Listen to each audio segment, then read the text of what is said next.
Hi guys, ഇന്ന് വളരെ സിമ്പിളായിട്ട് ഉണ്ടാക്കാൻ പറ്റിയ നല്ല രുചികരമായ ഒരു മട്ടൻ മസാല റോസ്റ്റിൻ്റെ റെസിപ്പി ആയിട്ടാണ് ഞാൻ വന്നിരിക്കുന്നത്.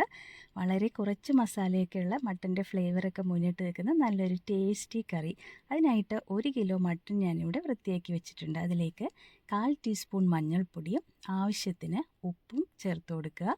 ഇനി അതിലേക്ക് ഒരു പിടി ചുവന്നുള്ളിയാണ് ചേർത്ത് കൊടുത്തത്, 10-20 വെളുത്തുള്ളി, ഒരു പച്ചമുളക് 2 കീറിയത്, ചെറിയ കഷ്ണം ഇഞ്ചി നീളത്തിലരിഞ്ഞത്, ഒരു തണ്ട് കറിവേപ്പില, 1/2 കപ്പ് വെള്ളം. ഇത്രയും ചേർത്ത് നന്നായിട്ടൊന്ന് മിക്സ് ചെയ്തിട്ട് കുക്കറിൽ നന്നായി വേവിച്ചെടുക്കുക.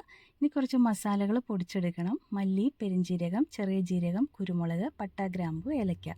ഇത്രയും ഞാൻ മിക്സിയിൽ നന്നായിട്ട് പൊടിച്ച് വയ്ക്കുന്നുണ്ട്. ഇനി ഒരു കടായിൽ 2 ടേബിൾ സ്പൂൺ വെളിച്ചെണ്ണ ഒഴിച്ചു കൊടുത്ത് അതിലേക്ക് ഒരു വലിയ സവാള നീളത്തിലരിഞ്ഞത് നന്നായിട്ട് വഴറ്റിയെടുക്കുക.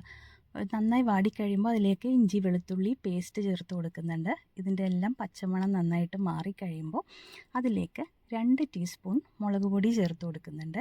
ഈ മുളക് പൊടി നന്നായിട്ടൊന്ന് മൂത്ത് വരുമ്പോൾ നമ്മൾ നേരത്തെ വേവിച്ച് വെച്ച മട്ടൻ ആ വെള്ളത്തോടു കൂടി തന്നെ ചേർത്ത് കൊടുക്കുക. ഇനി ഇത് നന്നായിട്ടൊന്ന് മിക്സ് ചെയ്തെടുക്കുക. ഇനി ഇതിലേക്ക് നമ്മൾ നേരത്തെ പൊടിച്ചു വെച്ച മസാലകൾ ചേർത്ത് കൊടുക്കുക. ഈ മസാലയും കൂടെ മിക്സ് ചെയ്ത് നന്നായിട്ടൊന്ന് വഴറ്റിയെടുക്കുക. ഈ വെള്ളമെല്ലാം വറ്റുന്നത് വരെ വഴറ്റിയെടുക്കണം. പിന്നെ ഇത് നല്ല നെയ്യുള്ള മട്ടൻ ആയതുകൊണ്ട് ഞാൻ ഇതിലേക്ക് വേറെ വെളിച്ചെണ്ണ ഒന്നും ചേർക്കുന്നില്ല.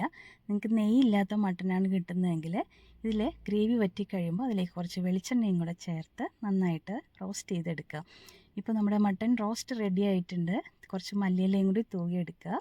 ഇത് നിങ്ങൾക്ക് ചപ്പാത്തിയുടെ കൂടെയോ പൊറോട്ടയുടെ കൂടെയോ ഒക്കെ കഴിക്കാൻ പറ്റിയതാണ്. ഉണ്ടാക്കി നോക്കിയിട്ട് എല്ലാവരും അഭിപ്രായം കമൻറ്റ് ബോക്സിൽ ഇടണം. Thanks for watching.